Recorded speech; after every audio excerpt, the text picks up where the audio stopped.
River says, Jack, draw me like one of your French girls.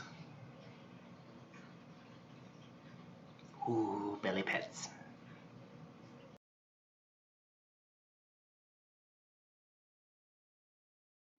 I'm Carrie. And I'm TJ. And this is River. And today we're going to be reviewing Titanic the game. Titanic the game with 1997 Leonardo DiCaprio on it. She's excited. I am excited. So real quick, we're going to go ahead and show you just how to play it, and then we'll come back and talk about our thoughts. Yep. Okay. To start the game, each player picks, starting with the first player picks where they want to start on the first deck. Your turn consists of 3 parts. You have an action phase, a flood phase, and a star phase. In the action phase, you have 2 actions that you can spend your action cubes on in order to accomplish. You can spend an action cube to move around the Titanic, and you can spend an action cube to save any of the meeples that you've saved that you have in your life preservers if you're adjacent to a lifeboat. Right. Movement in the game is spent with action cubes. Each action cube allows you to move through one room.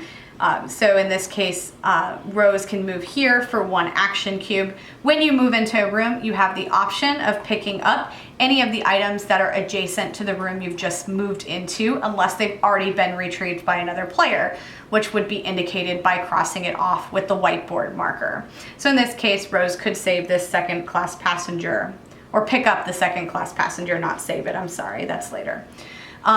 Movement is allowed up, down, left, or right, provided that your movement is not being restricted by walls. Walls are indicated by the dark gray double lines here. So when Rose started in the engineer's mess, she was not able to move up or down due to the walls at the bottom and above those rooms. Had she started in the second class cabin, she would not be able to move into the firemen's quarters because of the wall blocking her there.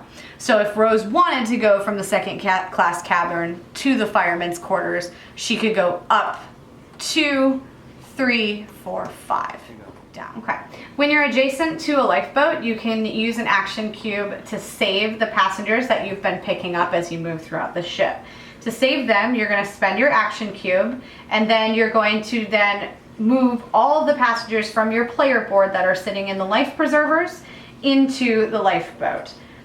Each passenger is worth points as you put them in the boat.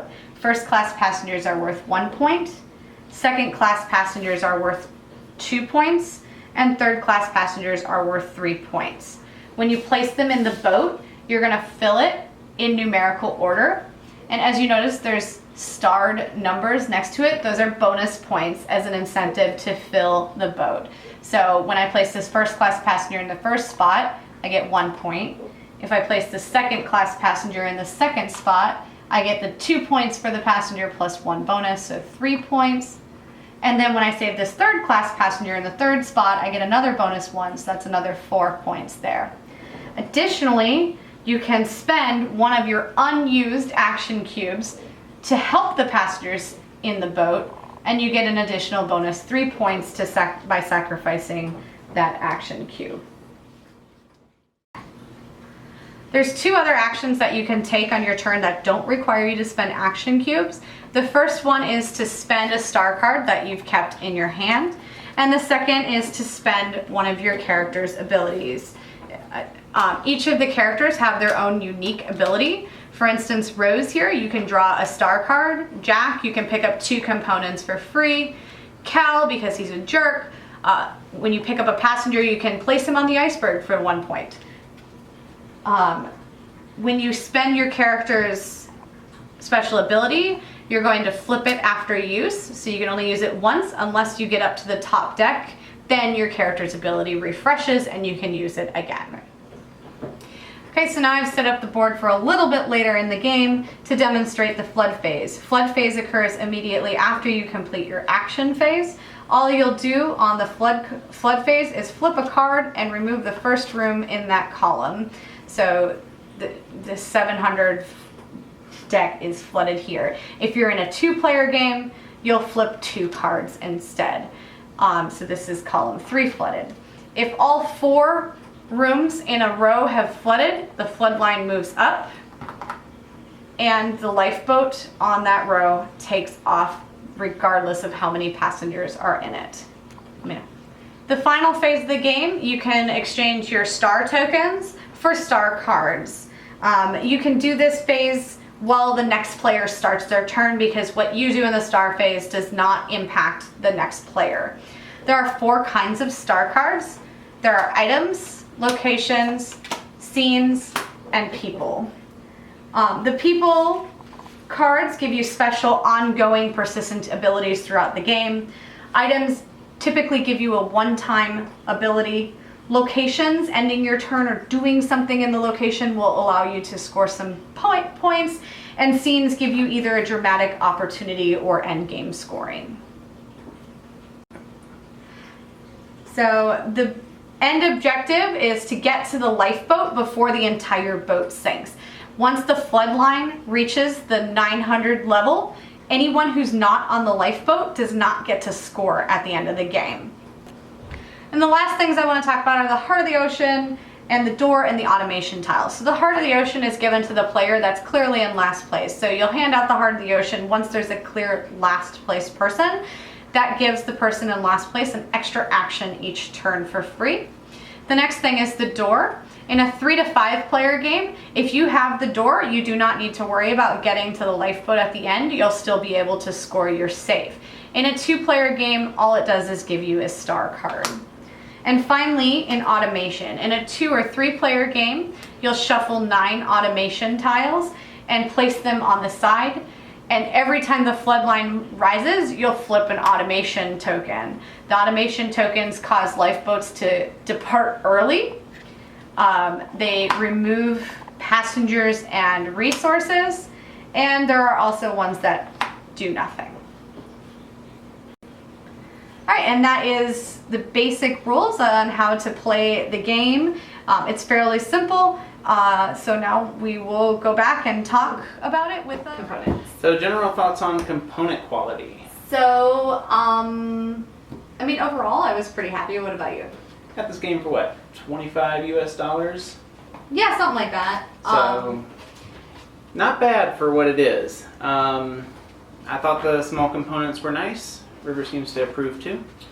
Those are the most important critic is River and how she feels about the components, because she will be the one batting them around more frequently than anyone else. So, well, one of the things I really liked is River. Don't put your head back when you've got it in your mouth. Yeah, well, since she plays games, not that she's smart. Yeah. One of the things I really liked is the insert is actually really well designed. Everything has a really nice space in it. What did you think about the cardboard? I like these. So they have a bit of a whiteboard coating on them, and that works with the mechanic of crossing things off as you pick them up. It erases off really, really easy. What we did on one of our original games is use the player boards that are coated with the same material. They have some scoring things that require specific conditions to be met. So if you wanted to, you can check things off the same way, erase it when you're done. It works really well. Bye, River. She just ran off with a third-class passenger. Those are worth the most points, so. Yeah, but I always knew she'd bring shame to the family. Yeah, I like the design of everything, too. One of the things I really liked is I loved all the Art Deco art in it. The back of the cards and everything are really pretty, and the front of the cards have stills from the movies. So there is a little bit of that. There was a lot less stills than I expected there to be. I wanted 1997 Leo all over the place, but he was in very few places. Even his character board is a Art Deco design. Oh yeah, and I think for modern game audiences, I appreciate that. But you don't want 1997 Kate Winslet all over the game? I mean, I think the minimalist look works too. Beyond the one scene, at least. So, but yeah, I really liked it. My biggest complaint though, and again, it's a $25 US game, so you can't really complain too much, but the way they chose to fold this board is really strange. So it folds out that way first, and then you flip it, and then it folds 1, 2, and it creates this really deep crease here. So when you get to the upper decks, where the rooms are longer than the crease, they don't lay flat, and it really bothers me. It's not something that's like a deal breaker for the price point, but I do think it was kind of strange how they chose to fold the board. And I'm actually kind of worried, like, over time, this is going to fall apart, because what's going to happen is someone's going to pick this up and they're going to have their finger here and the whole thing's just going to split. So you have to be like really careful when you're folding the board to put it away. That was kind of my biggest complaint. The meeples are good though. Yeah, I mean, other than that massive space in the grooves where it gives you a lot of room to pick nits, there's not much to say about the component quality. I think it's very good for what you get. So what do you think What of the did you think about the theme in Titanic? I love the theme. Of course you do. I love the theme. Okay, so I was in the 4th grade when Titanic came out, and I saw it 5 times in the theaters, which means I convinced someone to take me to see this movie 5 times, which you have to admit is pretty impressive. What did you think of the theme, River? No? Okay. What did you think? I thought it was fine. I think I like the theme a little bit better than Forbidden Island, really. It's not about riches, it's about saving passengers. I always like the Titanic game from... Well, I like the game from the historical perspective. That's where I find interest in Titanic. I would look up documentaries about, exploration efforts. Did you ever go to that traveling exhibit that had the piece of the Titanic that they brought up and everything? I did. It was cool. Yeah. That was cool. I went to that too. That was amazing. I like that you could play it historically accurate and everything too, and I think there was a lot of challenge to moving around the board with the historical accurate, but I do like that you can shuffle and get some variability in it. That definitely adds to replayability a little bit, but what do you think about the replayability overall? I think, it probably is about as replayable as Forbidden Island or any of the Forbidden games. Like, it'd probably hit the table relatively frequently, but it's not going to be something we're going to pull off the shelf all the time. I don't think it's quite as variable. Like, for instance, there's plenty of other puzzle games we have, but this is light and it's easy, and so it's good to get to the table. It's also really approachable theme-wise. So if like when my mom comes to visit next week, we might play this. Well, and I think that's one of its biggest strengths for both replayability and theme, is this is one of the most popular movies ever in history. Because Leonardo DiCaprio. Instantly you kind of have that... 1997 Leonardo DiCaprio. Of course. So you have that barrier drop when you say, hey, you want to try this game. It looks very approachable, and I think once you have it out on the table, it's very easy to teach. So... we expect to get a lot of value out of what we spent, and that's good.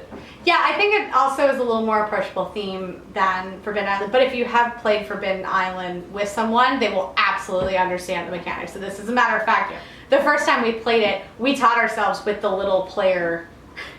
This is with the player aid, because it was so much like Forbidden Island. I mean, we referenced the rules throughout, but that's I do word of caution to that because we did miss a kind of a key rule. How did you feel about the? Did you feel any sense of urgency or anything like when you played it, or did you feel like that it was missing on that? I think, when we first played, we were only drawing 1 flood card per turn, and I had time to draw as many French girls as I wanted. There really wasn't anything, So when we played the second time and did it the right way, drawing 2 flood cards. With a 2-player game, yeah. In a 2-player game, it started out at a reasonable pace, and then it ramped up very quickly. I think in our final in-game phase where we were kind of deciding, we're trying to go for points or we need to run for that lifeboat, there were maybe 2 rounds between the 2 of us to figure out what we're going to do. So sank like a rock. Yeah, at that point, that was where a lot of that tension was hitting, where you're doing all those calculations in your head. Do I have the points I need? What am I going to do? Is she going to absolutely wreck me and send the lifeboat away at the very last minute thanks to the automation, and then you get no points? That could happen. That did happen. So, well, one of the things that I thought was interesting, and maybe I'm misunderstanding it, but it seems like that if you don't get on that lifeboat, you don't get points. So it doesn't matter how many points you scored throughout. You're dead. You have no points. Kind of like a clank dying underneath. That's the way I understand it in the rule book. I could be reading it wrong, but I do like that. I like that it's save people, but if you die, what's the point? Yeah, and I also read it that way, where if you don't put people on the lifeboats, they're sitting on your player board. That's not doing anything for you. You don't so get they're any dead points. too. So What did you think about the player power? Okay, well, first of all, like, I do want to talk about the character choices. When I first read the character choices, I was just like, really? I know. Why did they put Jack in this game? Like Who Mr. wants to play Andrews, as Jack? the unsinkable Nobody. Molly Brown. Excuse me. I'm trying to bait her. I know you are. I'm ignoring you. The unsinkable Molly Brown. There were so many other like really compelling characters that could have been chosen, and Cal and Ruth ended up in it, and I was just like, really, you know. But I will say, I really love Cal's special ability. It really just reinforces that he's a jerk. He gets points for picking Killing up someone. passengers and leaving them to die on the Yeah, on for the his iceberg. and of course that only works. You know, you can only use it the one time. But if you go up to top deck, it refreshes. But I thought that was really good. I still am just like, why is Ruth in this game? She's like, seriously, she's just a terrible, like, horrible mother. I mean, okay, I shouldn't even say that. That's maybe being a little too harsh on Ruth. But she's not a compelling character, and her ability is kind of like, nah. You have to be on the row by yourself, which in a 2-player game is pretty easy, considering that he takes off for the top immediately. But yeah, I wasn't impressed. I liked the captain. I liked his ability. Jack's ability was pretty thematic, and so was Rose's. Yep. But yeah, I really still am kind of questioning the character choice, at least with Ruth. With Cal, I can kind of see they were kind of tongue-in-cheek, like, haha, he's a jerk, let's make him a jerk in the game, too. Well, who else would you have rather seen? Like I said, I mean, the unsinkable Molly Brown, Tommy, Fabrizio, Mr. Andrews, the unsinkable Molly Brown. Some The of these unsinkable characters, Molly Brown would have been great. Some of these characters also appear as people cards and give you a special ability. Well, yeah, but Jack Dawson also appears as a people card too. As well So as like Rose, they have so- like Yeah. duplicate, and Tommy and Fabrizio are represented by the people cards and Yeah. the star cards. But yeah, like the unsinkable Molly Brown. Okay. You know, I do want to talk about the star cards though. I thought there was an interesting. The scene cards were interesting because I was really concerned when I saw that there was going to be some acting that it would start getting a little silly. But there were only actually 5 cards that require you to physically do something, like act out a scene, draw something, that kind of thing. And I do feel like if you really don't want to do that, you could probably remove them from the game. But none of them were terrible. The one I really like is be in the same room with another player and make a sketch of that person with their permission. The cool thing about these though is if you have the cooperation of another player, you get points and then they also get points as well. So in this case, drawing, I get 3 points for drawing you and you get 1 point because you let me draw you.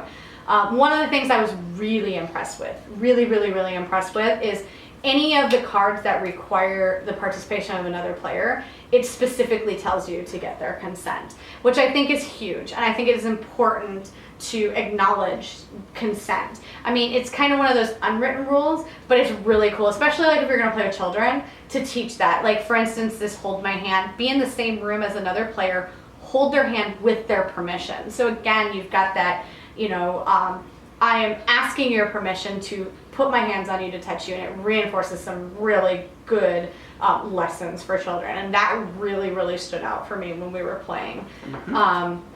I do know that there was a card that they talked about having in here that they didn't, and if you look at like some of the videos on Board Game Geek, that you can see about that, and I'm really bummed. I kind of hope they have a promotional card in the future I can pay like $5 for. I'd be totally paying $5 for to flip a table. Yeah. So, anything else? What do you think of the Heart of the Ocean?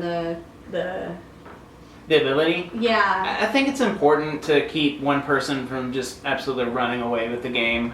What it is it's kind of a handicap piece. The person with the lowest score gets an extra action to play with. I think the token is disappointing because you can't really flip it to say you've used that action. So we've just kind of said, hey, I'm using the Heart of the Ocean to do this. Yeah, I think if it had like maybe a cross off on one side. I mean, I guess you could use the whiteboard. I guess you but could use the whiteboard thing, but You're yeah. erasing it I'm probably just everywhere. gonna get a cheap Heart of the Ocean thing on Wish or something and replace it. So like a necklace. I mean, again, it was an inexpensive game.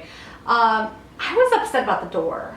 the door it's a missed opportunity. So Well, in 2-player. in 2-player. Yeah. Well, it gives you a star token, which is good for a star card. Which are useful. Like, the star cards are really important in the But game. they're all over the board, so Yeah. I never really felt like I had to struggle for star cards if I want them. Yeah. So it doesn't feel like an achievement if I'm first to 20 points and get that door in a 2-player game.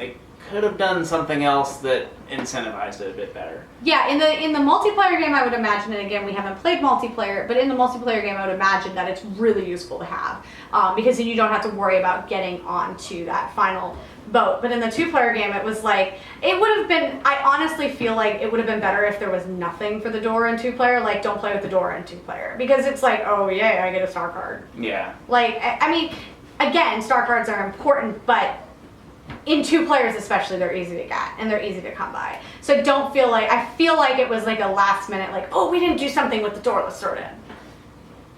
So, and then the other thing. All right, so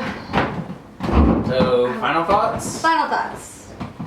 It's a good game for what it is. I think it's accessible to gamers and non-gamers alike due to the theme, and the theme carries well and into the mechanics. It's inexpensive. It held my interest. It's not enough 1997 Leonardo DiCaprio. No, seriously, I agree. I mean, it was fun. I liked acting out the stuff, but I could easily see playing without it. It's a good like Tuesday night after work and your brain's heavy and you don't want to do something heavy game. It does create that sense of urgency, like, oh, I gotta get off this boat because it's sinking very quickly. Yeah, it's very relaxing to capture, to save passengers on a float. On a boat. Okay, well, I say relaxing, like you don't have to, I mean, there's definitely a puzzly aspect to it, but it's not so, like, it's not a heavy game, What do you think, River? So comfortable there. Okay, but seriously, it's probably gonna hit our table more frequently. It's raining. It's probably gonna hit our table a little bit more frequently than some of the other gateway games, just because of the theme. So what do you rate it? I'll rate it a solid 7. I don't know. I mean, I keep going back and forth between like 6.5 and 7. I feel like a 6.5 because of the weight, because of that kind of thing. Not because it's a bad game. Like 6.5 is about what I put all the Forbidden games at. Which I really like the Forbidden games, but I just so I don't want like people saying, oh, it's 6.5, so it's bad. I really do like the game. I have a lot of fun playing it. It brings up a lot of special nostalgia and stuff like that for me. But it's not a heavy game, so I just don't feel like I can give it more than. I definitely can't give it more than 7 just for the weight. I mean, I think I weight it more because its weight is so light. I think it's accessible to non-gamers, so when people come over, we can pull it out and say, hey, do you want to play this board game about the most popular movie like in the universe that you've probably seen? You probably do. And I will still honestly pay for that promotional card if you can make that happen. That will happen. Like, I will pay for that. Okay. So, all right. And is it River approved? Well, River spent most of the time trying to swallow the meeples and the action cubes, so I definitely think she approves. Yeah. So, all right. That was our thoughts on the new Titanic game. So, thank you. Thanks for watching.